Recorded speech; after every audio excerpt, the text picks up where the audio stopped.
Hello everyone, this is Chantal from glutenfreecooking123.com, and today I'm going to show you how to make my bread recipe, American bread. This is what I call it because when I first came to the United States, all the bread that I saw was in the form of a rectangular bread, and the bread that I'm used to is a flat bread. That's how we made our sandwiches. But anyways, that's what we are going to make today. Regular, white, gluten-free bread. So let me show you how to do it. In my KitchenAid bowl, we are going to add our wet ingredients first. And for that, we need 2 cups of lukewarm water, or you can also use milk or lactose-free milk or almond milk. Sometimes I used to use almond milk in there, and that also tastes great. But most of the time, I just use water. And that's what we are going to use right now. We also need a 1/4 cup of olive oil. If you want to proof your yeast, don't add the olive oil in first. But I like to add in the olive oil. I don't normally proof my yeast because I keep my yeast in the fridge and it lasts forever. And I use it quickly anyway, so it doesn't really last forever here. Anyways, so if you want to proof your yeast, just make sure to not add in the olive oil so that it can expand, because the olive oil is going to coat the surface of the water, so it might prevent the yeast from forming those frothy bubbles that you want to see. So just to aid with that, don't add in the olive oil. I can't think right now. We also need a 1/4 cup of honey, and that's going to be the sugar that the yeast needs to feed on. If you guys would like to make your own gluten-free sourdough bread, you could also follow my recipe. I will leave that in the description box below, and I will leave the link to the video as well in the iCards and in the description box below. Just make sure to look out for that somewhere here. That's gonna take a while. It is crystallized. Really annoying to get out of here. I like to keep my raw honey for tea and raw food. And also my husband is going to be getting bees next season. We won't be able to get honey out of them right away, but in a couple of years we will be able to. Or at least we'll be able to get a little bit of honey. We also need 2 large eggs. No shells, please. No shells. If I were using farm fresh eggs, I would open up the eggs in a separate bowl just to make sure they're okay. Maybe I should do that in general, but I don't. Now we are going to add a couple teaspoons of apple cider vinegar. And this is apple cider vinegar that I made a couple years ago. It's still very good. A tablespoon of active dry yeast. And I'm just going to use the paddle attachment. Mix it in a little bit. Make sure the honey is dissolved. Now at this point you can let your yeast proof for 10 minutes just to make sure your yeast is active. Or you could just add it with the honey and water just to make sure it is active without the eggs and all that stuff. And then you can add the rest of the wet ingredients. But I know my yeast is active, so we are going to go ahead and add in our dry mix. And for that, we will need 3 cups of my gluten-free flour mix and my all-purpose gluten-free flour mix, and I will leave the link for that in the description box below. You can use a spoon or something to scoop it in. I haven't really found a problem with just scooping it in right away from the container, but if you don't feel confident about that, you could do this. And I like to tap it in just a little bit, just to make sure there are no air bubbles in the lower bowl. And like I said, we need 3 cups of this. I'll also make sure to have a printable recipe for you guys on the blog. We also need a 1/3 cup off-road oats, and make sure to use the gluten-free oats. I think Bob's Red Mill has that, and I don't know if anyone else has them. I suppose you can say this is not white bread, this is whole grain, but it's not just grains, it's also starches in here, lots of it of course, to make this act the way it should. And we need 2 teaspoons of sanding gum, 1 teaspoon salt, and we need 1 tablespoon and 1 teaspoon baking powder, but I am very low on baking powder. You know what, let me make sure let me check if I have more before I do my, yay, I have more. Okay, so I need 1 tablespoon of baking powder, 1 teaspoon. I have the baking soda here just in case if I didn't have any baking powder, but turns out I have. Now you can add any seeds that you like to it. I like to add, what's it called? Flaxseed, and I have a big thing of this. I also like to add sesame seed, but right now I'm out of that. I sometimes add poppy seeds in there. You can add all sorts of seeds in there that you like, and almost as much as you like. I'm going to add 3 tablespoons of that just because I like them and they're good for you. If I had sesame seeds, I'd definitely be adding those. You could also add flavoring if you want, like garlic powder or onion powder. Okay, so now what I like to do is to whip this up on high, but before I whip it up on high, I like to start it on low a little bit just to help everything get mixed in so that the flour doesn't go flying everywhere. And I whip it on high for 10 minutes, and what that does is it creates air bubbles in the bread, and it helps its rising action, because gluten-free is sort of dense, and it is this batter that it has no, it also can't hold on to, sorry, gluten-free flour, not the bread. The bread is actually fluffy and it's light and airy and it's super delicious. But the flour itself is kind of dense, and it doesn't also have this glutinous texture that wheat flour has. So we want to give it some help, and we do that by whipping it up like you would whip up eggs or something, or whipped cream or something like that. And that is going to help with the rising action, to help it trap those air bubbles in it, because it can't expand like the wheat bread can, because it's not stretchy. So we are going to start it on low, and then I'm going to, once I see all the flour is incorporated, almost all, I'm going to speed it up and let it whip the bread with the paddle attachment for 10 minutes.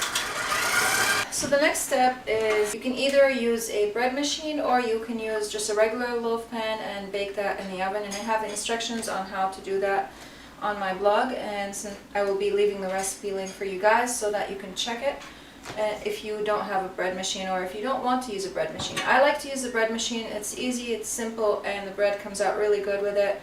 And the best part is that when the bread is almost done, when you smell the bread while it's baking, it's just heavenly. And all you want to do is just to cut that bread, and once it's done, slice right through it, but you don't want to do that, because you want to trap in that moisture inside the bread so that it doesn't dry out in the future for you when you are making your sandwiches and such. So just let it cool down completely before you slice it, and then slice into it after it's done. No matter how tempting it is. So right now I'm going to be using my bread machine, and if you are going to be using your bread machine, you want to make sure to remove this part right here, that when you are using a wheat dough, this will act as the agitator that will mix in your dough for you.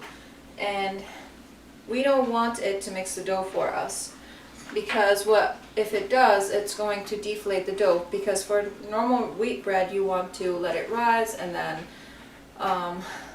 you come and you deflate it and then let it rise again, and that's not what we want here. We want it to just continue rising until it's ready to bake, and removing this is going to prevent it from deflating, because also for gluten-free bread does not do well with the rising again, and it takes longer for it to rise than regular wheat bread does.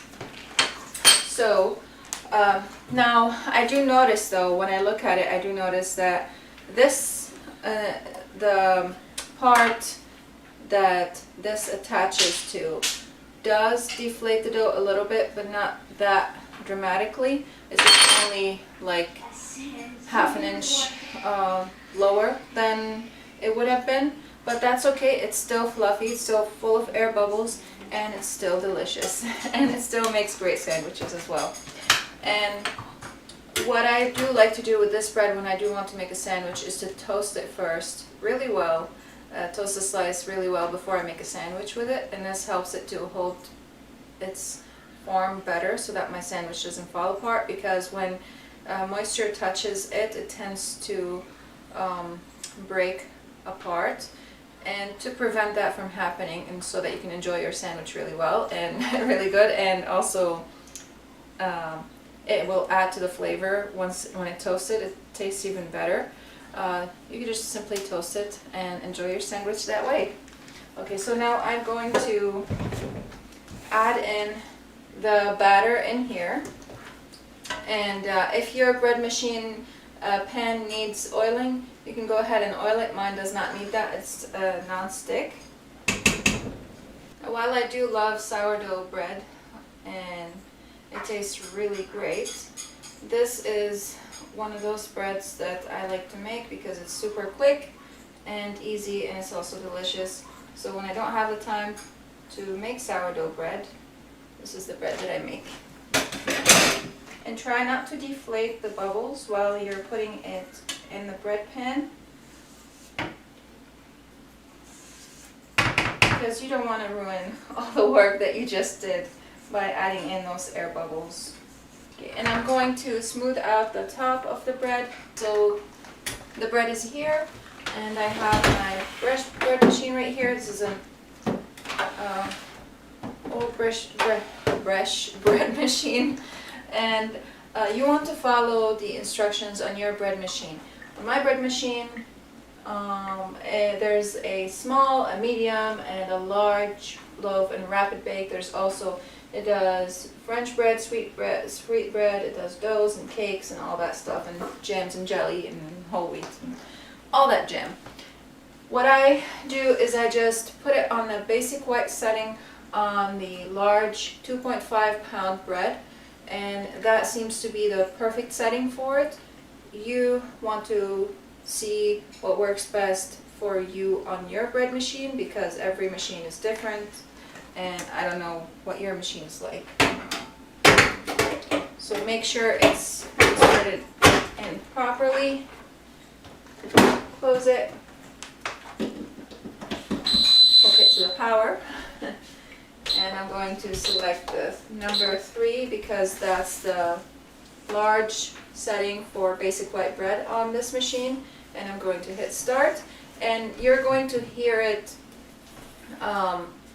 doing the noise of the kneading action, but it's not actually going to be kneading the bread. Like I said, it will deflate it a tiny bit. It's not even noticeable, and that's totally okay with me. If this bothers you, you could use a regular loaf pan and the oven, and you can follow my instructions on the blog for that. Alright, so I'm going to hit start and just let it do its thing, put it on the side, and then soon we will have fresh baked bread. So the bread so the bread is done baking, and now we are going to take it out of the bread machine.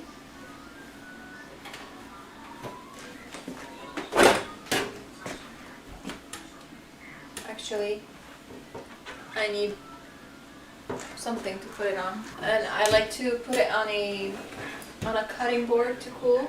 You could also put it on a rack, a cooling rack. And now I'm going to let it cool completely, and then we can cut into it. I like to let it cool this way on the Can't talk. Facing the, where the top is facing the cutting board. This way it doesn't deflate. And if I were baking this, let's say at night, and I need to go to bed and I still want it to cool, what I normally do is I just stick this whole thing in the microwave and let it cool there slowly. The next morning I come and put it in a Ziploc bag, put it in the fridge. Now, don't slice into the bread right now.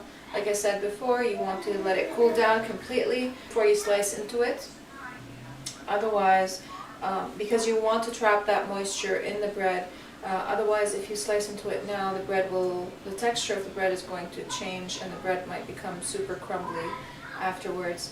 And when you do want to make sandwiches out of this bread, as I mentioned earlier, what you can do is take it, slice a couple pieces of bread, toast them. So these are my instructions for you guys. I'm not going to cut into it today because I'm not going to be able to show you how it looks like on the inside in this video, just because it's getting dark outside and I will need for this bread to cool completely. It might take about an hour for it to do that. And so, let me just give you, ow, that was hot. Let me give you a close-up look.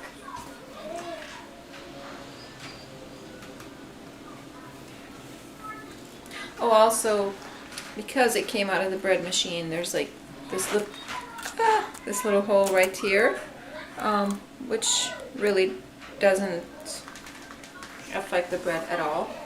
Okay, so I'm just gonna leave it here, let it cool. Once it's cooled, then we can make sandwiches, whatever we want. I like to store it this way in the fridge inside a plastic bag, because I find that when I do cut it and stick it in the bag, it tends to dry up faster and it becomes crumbly. So that's why I like to just leave it whole. Anyways, this was it for today. And if you guys have any questions or comments, leave them down in the comments section below. And if you like this video, hit the like button. And if you are new to this channel, hit the subscribe button and the bell so that you can receive notifications of whenever I upload new videos. And don't forget to share this video. Thank you guys so much for watching, and I'll see you again in the next episode.